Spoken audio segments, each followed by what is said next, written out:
Hi and welcome to all the racing enthusiasts around the globe, really warming their hands, looking forward to this big Summer Cup race day in Gauteng, and it will be run on Saturday. We are recording early doors on Friday morning, so heads up in the scratchings department and the declarations. Make sure at the final time of declarations, as the show is pre-recorded. Talking of Alistair Cohen, he is joining me on the line. He'll be giving us selections throughout the tough card, many races. Firstly, Alistair, how are you doing? And then really looking forward to some top racing. Yeah, all good, Sheldon. Hello to you, to all the viewers. That's Joburg's biggest day, the Bedway Summer Cup. 11 races on the card, a nice big pick six to get stuck into, which is obviously my suggested bet. And all is good. Obviously better on the back of Thursday's success out of the vault, tipping the place accumulator 6 times. So very, very healthy return. I think it's important that we advertise our successes, because at the end of the day, we are trying to guide punters in the right direction, and any confidence that we can give them, the better for the pools, the better for racing. So let's hope that momentum continues to the 30th of November, a day that many people have been waiting for. Well, talking about many people that have been waiting, certainly they were waiting for Princess Kira. Opened up 4-1, and the money came swiftly down 16-10. Number 3, Scorpio, has gone 4-1, and then number 8, Caroline Island, at around 9-2. So just judging by the money for the Sean Terry outfit and Richard Ferree, obviously they must rate this individual. Must do, Sheldon. I just want to give there's not much I can add to this race other than the market and what you've told us. We saw the first juvenile race of the season at Hollywoodbets Kenilworth a week ago. There were some very well-bred horses, some impressive horses that ran there, and I think we probably got the same here. There's a lot of talk around town. The most talk and the most market activity has been about number 12, Princess Kira, the daughter of one world champion freshman sire from last season. Drawn on the wrong side, a little bit of a worry, but there's been no rain for the last few days in Joburg. I've been here since Tuesday, so rained on Wednesday, nothing since then. So if there is an opportunity, the inside draw might play a little bit better than normal. A few horses that there's talk around, other than Princess Kira, who I'm going to lead with. Number 2, Porridge Boy, I remember him from the sales. A beautiful son of a rupt. I don't know how ready he'll be. He didn't strike me as a forward type, but he was sold nearly a year ago. 3, Scorpio, talk for that. 5, Winchester's very interesting. 8, Caroline Island's very interesting. 9, Glastonbury, and 13, Waiting on Charlie, hoping for a place in what looks like a very, very hot start to the juvenile campaign in Joburg, but the market does tell you number 12, the right one. Right, let's move straight along to race number 2, and as it is quite a long program ahead of us, we're going to skip into your selections for race number 2. They are betting 11-2 the field, with number 8 Roaming Spirit and number 13 Green Street. They're both trading at 11-2. The second race, let's keep it brief. Alistair, what do you lean with in the second race? Have you got any individual horse you'll be going through for a win, or perhaps a place, a swinger? What's your idea of race 2? Very, very, very hot Maiden this. The conditions of the race allowed it for horses that look like they just ready to win. The horse that interests me most from a place perspective is number 7, Seventh Fleet. He had no right to run third on debut behind a stable companion. Have no idea how that form line's going to work. My inkling is it's not going to be a world-beating form line, but I do think number 7, Seventh Fleet, is going to take a significant step forward from that debut run. So I'm interested in that to run a place. But number 12, Green Sapphire, could end up being the right one. I think that she's got better form lines. She's drawn on the right side of the track. Terry's got a very strong hand here. All of these runners do have winning claims. If this was an ordinary Maiden, any one of those, if they weren't bumping their stable companions, that'd start red hot favourite. 12 Green Sapphire, top trace. 7 Seventh Fleet, a nice place play. Maybe double float them in the quartet, because the quartet's going to pay rockets. They're betting 11-2 the field. That just tells you where the market stands here. Opening leg of the place accumulator will be race number 3, and race number 3, 12:33 is the carded off time, and unfortunately number 7, Mexican Pete, has been scratched. So number 7, Mexican Pete, takes no part.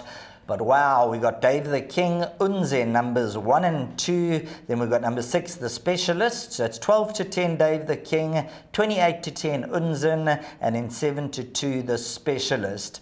Now, obviously, Dave the King's last run we have to totally ignore. There were valid excuses. If he comes back to his best and he brings his A game, tough horse to beat? Absolutely, Sheldon. I mean, he's a horse of the year. He's gone from beating Cousin Casey and all those Wait for Age Grade 1 horses to running in a Pinnacle Stakes. Unzen's a very nice horse. The Specialist's a very progressive horse.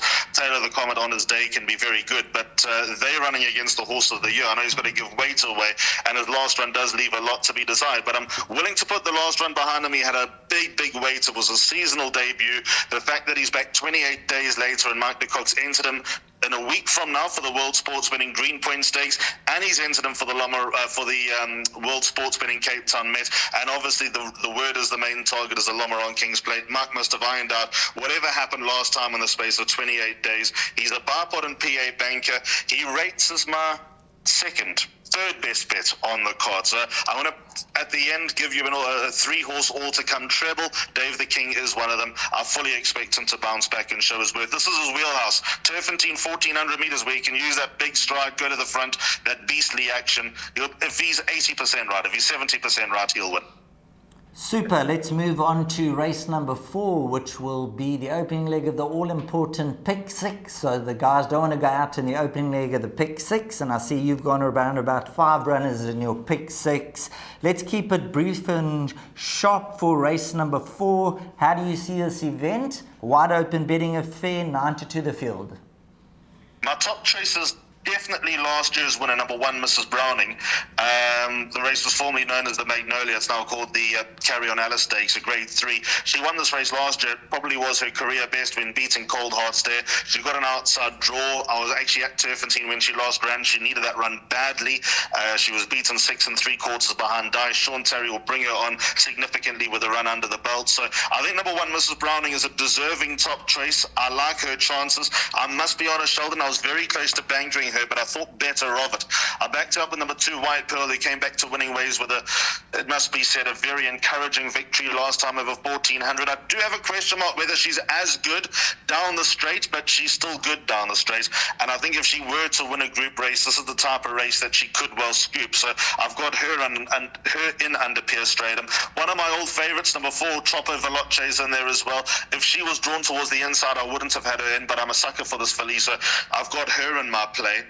Number 9, Mia Move. I do prefer the other Tarry horses, it must be said, and I've been talked into this daughter of Vercingetorix. She's got no penalty but 2 wins, so she's been very well placed by Sean at graduation level.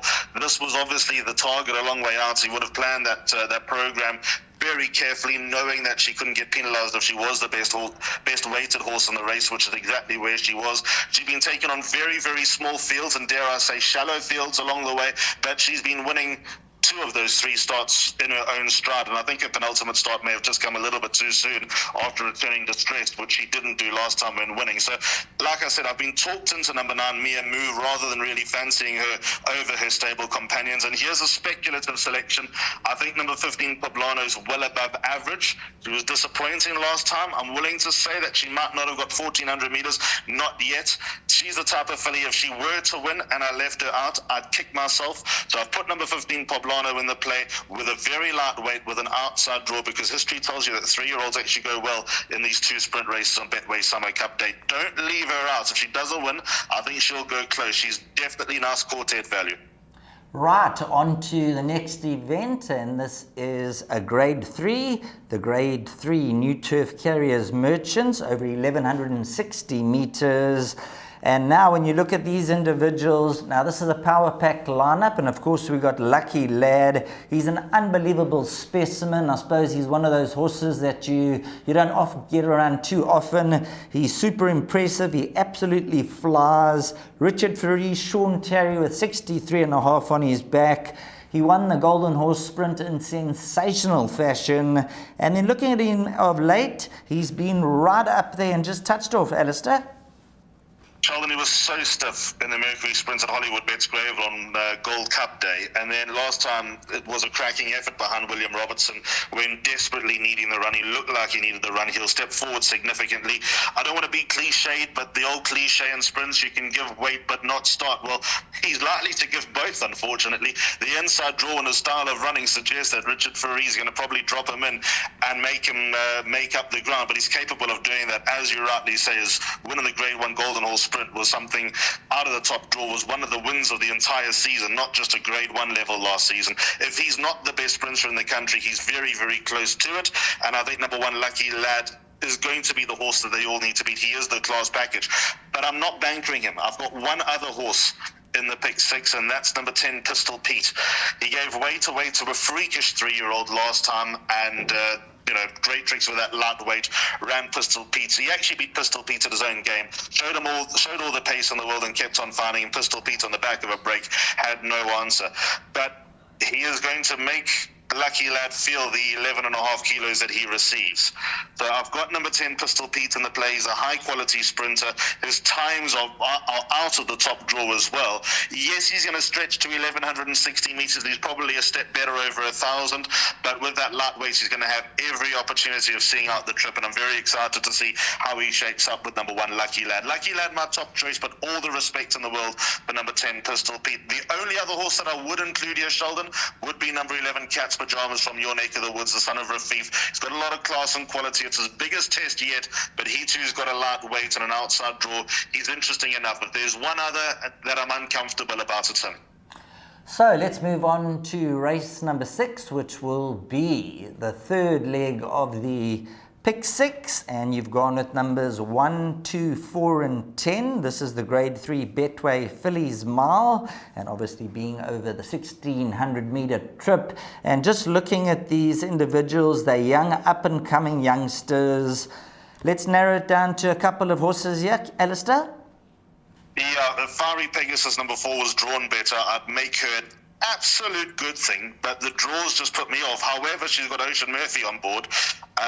Ocean Murphy over 1,600 meters on the Turffontein standside track. From that draw, he'll know exactly what to do. He's ridden the tighter courses from bad draws against world-class jockeys, although the South African jockey room is packed with world-class jockeys itself. I'm very interested to see how Fiery Pegasus goes. On the last run, the Betway Joburg's Fillies and Mare Spring Challenge, where she was so game and just nabbed by Celtic Rumours late, she finished well in front of number 1, VJ's Angel. VJ's Angel's got a slight swing at the weights, but that's not enough to turn the form around. So for Fiery Pegasus, the full sister to Shango, top choice, the draws a worry, otherwise she'd be a pick 6 banker. VJ's Angel's got the grade 1 win under the belt, so it's hard to discredit her and say that she can't win. She most definitely can. She's rated to absolutely dot up in this race as number 1, VJ's Angel, for 119, despite giving a lot of weight away. 2 Fatal Flaw was seriously impressive to the eye last time. She takes on stronger. That was not the strongest grade 3 Starling Stakes I've ever seen last time. All she could do was win, but she won it far easier than the margin of 2 1/4 lengths suggests. It would be wonderful to see Stradom and Murphy and Lorena going down to the line in a cracking finish, even with Faria at some stage in the day. I don't particularly like Olivia's way here. So 1, 2, and 4 so far, and a complete lunatic, number 10, Theatre of Life, Sheldon. The draw's also an absolute nightmare. She beat Mount Etna last time. Mount Etna won at the Val on Thursday. I'm not necessarily comparing apples with apples, because this is a massive step up in class. But number 10, Theatre of Life, has also been very impressive. She's going to commit from the draw. I don't think the track's going to be running too slowly, so you'll get a thrill out of number 10, Theatre of Life. And she's definitely above average. Be a big acid test for her here, but I like what I've seen, and I know that there have been quite a few big players sniffing around purchasing this daughter of Patala Palace. Nothing struck yet, but a big performance here. I think there might be a few guys that commit. Then we move on to the grade 2 Dingaans, which is run over the 1,600 meter trip, and this is for the youngsters. So the 3-year-olds, they'll be clashing. And looking at this field, I think, Alistair, this could be one of the races of the season. We've obviously got some top quality individuals. We've got Quid Pro Quo, who's an absolute champion, has won grade 1s, grade 2s, 3s, you name it, been there and done that. And then you've got the up-and-coming Mike de Kock horse, who has shortened down Even Money. And it's been quite a while since I've seen a horse so progressive and so impressive. Sheldon, I'm all over number 3, Great Tricks. This is my day. It hinges on number 3, Great Tricks. Draw 1's going to be a massive plus. What he's done in his 2 runs since returning has been nothing short of sensational. To show that pace over a mile last time, I know it was a small field, and there was always going to be a danger of a slow pace. But for him to go to the front like that, and please believe me, Wild at War is a very, very, very good horse. But he gave weight to Wild at War and smacked him up a little bit. So on what the connections think of number 4 Wild at War, what the trainer thinks of number 4 Wild at War, what Great Tricks did to him, and also considering Wild at War ran well above his rating in his penultimate start against much better horses, against horses that had grade 1 performed. I think that just puts everything into perspective. He holds entries for the Hollywoodbets Cape Guineas, although I believe that he's 50-50 whether he's going to go down to Cape Town for that, but he does also hold entry for the World Sports Betting Cape Town Met. Be interesting to see if Mike de Kock takes the stance and enters him as a 3-year-old in the Lomaral Kings Plate. There's all sorts of options. What we do know is that he is miles better than his rating of a 105. He ran to something like 118 at his last start. If you consider he gave the weight to Wild at War like he did, he could only be capped at a £6 penalty. Number 3 Great Tricks, a very, very hard horse to beat. Banker in all bets, best bet on the card. As for number 13 Quid Pro Quo, with no prep, Sheldon, I don't know if you've gone from beating, and look, she is a freak. She is absolutely brilliant. What she overcame last time over a mile in the Grade 1 Tigweni Fillies Stakes was nothing short of brilliant. But with no prep, I don't know, Sheldon. I think number 3 Great Tricks is going to be a very, very hard horse to beat. If Quid Pro Quo wins, I'll be the first to take my hat off, get on my knees, and give her a round of applause, because then she is a freak. We know she's a freak, but she's better than a freak. But I can't see it this time. I think Great Tricks is going to wallop them here. Super. So there we got our ready-made banker as we move on to the big one of the afternoon, race number 8. And now, Alistair, all the guys will be really looking forward to going into this contest. You've got See It Again, Francis Ethel, Royal Victory, Purple Pitcher, Main Defender at around 12-1, Winchester Mansion, and of course Puerto Manzano, who won the race in 2022. And just having a look at the draw stats for the guys who follow the draws out there, Puerto Manzano, that draw of his of 14, the most number of winners from the last 279 races, course and distance, has come from that barrier, Alistair. That's a freakish stat, actually. And you know what? We know we have this debate in the first Saturday of July, or just before the first Saturday of July, and when we come to these big fields, these big races where the elbows are out and they're scrimmaging in the early stages, if you don't have gate speed drawn in the first 5, which is what you want 99% of the South African racing calendar, if you don't have the gate speed, you're going to get swallowed up and you're going to end up so far back in the middle of nowhere and scrambling for your life. So that's probably why the higher number draws are given more of a chance in races like this. So the Betway Summer Cup, Raheel did open up a can of worms when I did the show for him for Thursday's meeting, and I've mentioned it to Raheel, I've mentioned it to Dees, I might have mentioned it to you as well. I've got to play my cards here because I'm so invested in one horse at the top 4. If he wins, you might not see me for a long time, but if he runs in the top 4, I've got a huge interest. I mean, I don't get stuck into anti-post ever, really. But number 14, Hotter Ruby, if he ran into the top 4, I'll be a very, very happy person. I think that he's the best weighted horse in the race. If you take the run in the Colorado King Stakes, when second to Pure Predator, that is a form line where all the older horses that are in this race all stack up. And Hotter Ruby is the live wire out of that form line. He is exactly the same as all the Sean Terry previous winners of the Betway Summer Cup, the Zilvals, the Leisures, the Flying Carpets. He's been very, very well placed coming into this race. Third run after arrest, lovely sprint up first start. Go watch the Allard Steel Road on a Mission Mile. He was doing his best work right at the end. Winning doesn't come easy for number 14, Hotter Ruby. Is he truly a grade 1 weight for age horse? No, but is he a grade 1 handicapper? This is his best chance of being at that caliber. So, yes, I've got a big interest in number 14, Hotter Ruby. But in the pick 6, I've got a lot of horses. I must confess, I don't particularly like See It Again. When I say that, I respect him. He's a top horse. He's a great horse, actually. But I'm of the opinion that wherever See It Again is, Royal Victory will be in front of him. So I've got See It Again in the pick 6 because he will, if he wins, you'll kick yourself. You'll never forgive yourself. You'll never go racing again. Number 2, Main Defender. There are valid question marks about whether he stays or not. But his run, the Victory Moon, the Betway Victory Moon, was excellent. where he gave a lot of weight away. He gave 11 kilos to Greeting My Master and just got nabbed over the closing stages. If he can go 2,000 meters, he can win number 2 Main Defender, but that does remain a question mark. I think number 4 Royal Victory absolutely nailed on top 3, won this race last year, 2 from 2 over this course and distance. Top horse Gavin Larena takes the ride. He won from a pretty similar draw 12 months ago as well, and I know that he obviously had that gallop at Hollywoodbets Greyville 10 days earlier, which I believe was very good. 5 Purple Pitcher, very well weighted. He'll be dangerous from the front. He loves it around Turffontein as well. He's a grade 1 horse. I've got number 9 Francis Ethelyn, Ocean Murphy. I mean, it's probably meant to be with Ocean coming out to ride this horse. She's not my top choice by any stretch of the imagination, but of all the fillies, she's my top choice, number 9 Francis Ethel, so she's bang there as well. 13 Silver Sanctuary goes into the play. Again, I've been talked into her chances. I do think Francis Ethel is probably better than her, certainly at Turffontein, maybe at Hollywoodbets Greyville or Hollywoodbets Kenilworth might be slightly different, because I think Francis Ethel's the galloping type that enjoys Turffontein. So 13 Silver Sanctuary goes in because quite a few shrewdies have talked me into it, and a complete lunatic. I like how this horse has gone about his business. Number 19 Madison Valley, Thornfield and Frank Robinson team up. Now that's a bit too wide as far as draws are concerned, but he won the Michaelmas. It wasn't an easy Michaelmas. It was an attritional race. It was in sticky going. It was a messy race as well, if you consider that Madison Valley was on the back foot. Gavin Larena had the slingshot round, and he had to keep Cape Eagle at bay.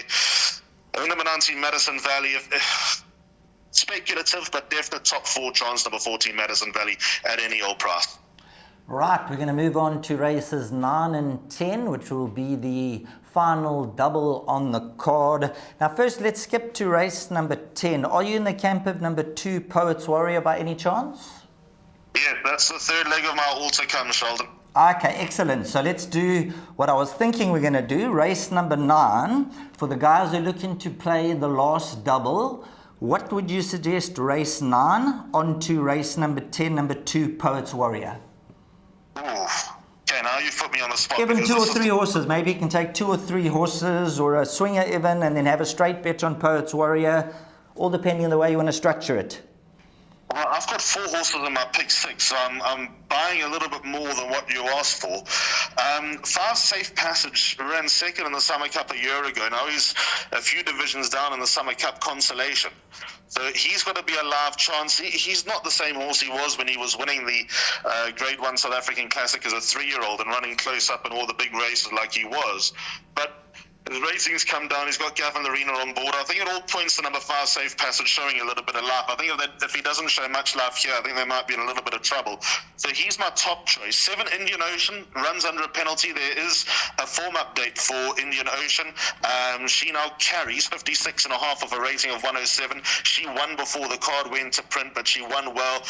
She gets the trip of that. There's absolutely no doubt. So she's banging the play as well. I've got number 10 Marauding Horde because I still believe he's progressive. Blinkers going back on could be the answer here. Draw 1's also going to help his cause. Number 10 Marauding Horde. The better the pace, the better it will be for him. And then number 12 Atarima at a bit of a price. Is 1 kilo under sufferance, but I don't think he'll be all that far behind Marauding Horde. He's 1 kilo better off for a 4 1/4 length beating. I think the step up in distance will help his cause. He's nice and progressive, but he's definitely the 4th pick of the 4 that I've got in. So 5, 7, 10 and 12, if that helps the play, on to Poets Warrior in the 10th. Well, I jumped the gun a bit there because there are 11 races, so it'll be the last treble. But if you get that right, you can have a nice bet on Poets Warrior, who's well drawn at Stallgate number 2, Gavin Larena for the Mike and Adam Azzi team, and round about 18 to 10 as we speak, number 2 Poets Warrior. And this Wiley Hall, let's just have a look at his record. 11 runs for 5 wins. Unbelievable. Sheldon, he's a joy to watch, and he's going to have a picnic up in front. Look at the lack of pace in this race. The only pace is number 2, Poets Warrior. He's got to prove himself over this distance, but he wasn't stopping in his 2 wins. If you consider the job that the Aussies have done, 18 months off the track, came back with a return that was bought to Dunny player, which he was never going to win on the break, and then come and do the job that he's done since.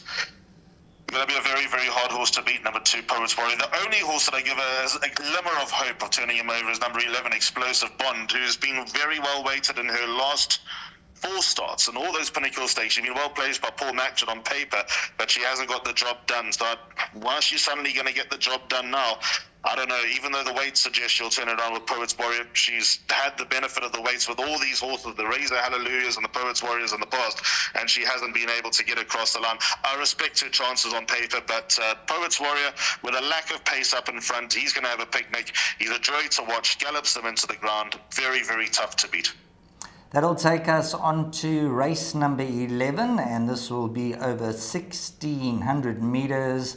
And looking at race number 11, Alistair, we're not going to get too much in depth into this race. Hopefully the guys are on the front foot and they got free to play money. If they are in the dark corner and they're digging deep for those pockets, is there any shrewdy or anything you can suggest in race number 11? Because just looking at the field, you got quite a lot of horses who got some good each way claims. A horse like number 1, Presley, and there's a whole host of them. Yeah, Sheldon, it's probably one of the harder races on the card. There are 2 horses here that tickle my fancy quite a bit. Again, it's if you threw any name at me, you wouldn't be able to write them off. I don't know if he's much of a shrewdy, and there has been money for number 10, Don't Cry For Me, but he is my idea of the winner. His last run to musical score down the Vaal Straight was a very meritorious effort at graduation level. It's his first run in a handicap. Look at that. So he could very well be well placed. His best form makes him alive. He's probably needed his 2 runs back to Moonlight Trader and musical score. I think he'll be close to popping going into this with a nice lightweight. And yeah, like I said, he's my idea of the winner. The other horse that I've got a lot of time for is number 4, Mastership. He's well above his rating on his last run to Barbaresco. Barbaresco is a 122. He runs in the Betway Summer Cup. Mastership off level weights last time ran to a 2.5 length deficit. So he's miles above the handicapper on that run anyway as number 4, Mastership. And he's nice and progressive, and if he doesn't need the run too badly, which I suspect he won't, then he's very much alive. The reason why I've sidestepped number 2, Champion Warrior, I think he's found his game down the Vaal Straight. He's very interesting in the World Sports Betting Grand Heritage a month later, so I'm interested to see how he goes here, but I do think he's come alive down the Vaal Straight mainly, and he's got a stable companion to worry about. Warhawk Bomber's a nice horse. Moolah Man's always good value for top 4, but yeah, 10 Don't Cry For Me from 4, Mastership. That's how I'm angling the finale. Now, if you're looking for a nice roughie, currently trading at around 16 and 20 to 1, number 9, Prince of Green, with Rachel Vinegar aboard for the Paul Matchett stable. Ran 4th last time out. The form line's been franked. And I think this is a horse, Alistair, maybe one for the exactors and the swingers. Might be a nice shrewdy. Sheldon, absolutely. I can have him. As I've already established, he's not my top choice, but absolute top 4 claims, number 9, Prince of Green. Well, there we go. That's a look at the 11 race program. So hopefully after race number 11, you got all the Tom, and then you can thank Alistair Cohen and buy him a nice cold beverage and take him out for dinner. Alistair, we're going to bring up your slide with your suggested bet for the meeting. So for your Legion of followers out there, please take them through. So obviously the pick 6 is expected to be a big number on the Saturday. I actually think they've underplayed it as far as those pick 6 are concerned, month end with a card like this. And obviously high tides raise a falling ship in this particular case. So I think the bigger the pool, the better it'll be. So the numbers I'm expecting to be quite big throughout the day. Pick 6 begins at 8 minutes past 1. 1, 2, 4, 9 and 15 the first leg. Mrs. Browning, White Pearl, Troppo Veloce, Mia Moo and Poblano. Second leg 1 and 10, Lucky Lad and Pistol Pete. So far we're in for 10 rand. Made that 40 as we multiplied by 4 in the third leg. 1, BJ's Angel, 2, Fatal Flaw, 4, Fiery Pegasus, and number 10, Theatre of Life. By banker number 3, Great Tricks. My whole day hinges on him. Then open up in the Betway Summer Cup. 1, See It Again, 2, Main Defender, 4, Royal Victory, 5, Purple Picture, 9, which is Francis Ethel, 13, Silver Sanctuary, 14, Hotter Ruby, and 19, Madison Valley. Just for a little bit of context, my top choice there is number 4, Royal Victory. 14, Hotter Ruby is the horse that I'll be shouting for loudest, with 2, Main Defender, a very likely contender as well if he gets the trip. And then the Betway Summer Cup Consolation gone 5, 7, 10 and 12. They Safe Passage, Indian Ocean, Marauding Horde and Atarima. Well, there we have it, the big day in Gauteng. Everybody looking forward to the racing. So the best of luck to you, Alistair, and have a wonderful and enjoyable day. Cheers, Sheldon. Will do to all the racing fans out there. Hope it's a good one. Hope it's a day that you dream of having. And may you wake up on Sunday morning in a bed of cash. Well, there you go. Thanks very much to Alistair Cohen joining us on the line and giving us the selections for the 11 race program, and hopefully we've guided you in the right direction.